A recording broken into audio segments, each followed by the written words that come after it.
have undertaken his punitive expedition to Damascus. If that is Damascus is indeed taken to be the city in Syria, and Damascus is understood to the Qumran. However, Saul's expedition suddenly makes perfect historical sense. Unlike Syria, Qumran did lie in territory where the high priest legitimately ran.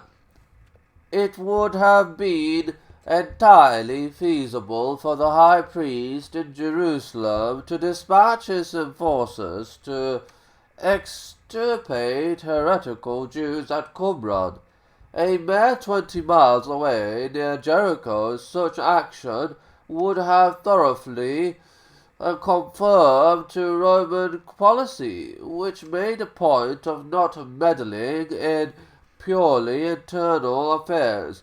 Jews, in other words, were quite free to harry and persecute other Jews within their own domain, so long as such activities did not encroach on the Roman administration. And since the high priest was a Roman puppet, his efforts to extirpate rebellious co-religionists would have been all the more welcome. This explanation, however, despite its historical plausibility, raises some extremely awkward questions. According to the consensus of the international team, the community at Qumran consisted of Judaic sectarians, the so-called Essenes, a pacifist ascetic sect having no connection either with early Christianity or with the mainstream of Judaism at the time. Yet Saul, according to Acts, embarks for Damascus to persecute members of the early church. Here, then, is a provocative challenge both to Christian tradition and to adherents of the consensus, who have studiously avoided looking at the matter altogether.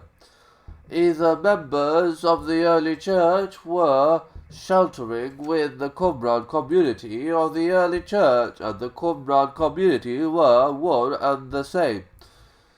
In either case, the Damascus document indicates that the Dead Sea Scrolls cannot be distant from the origins of Christianity.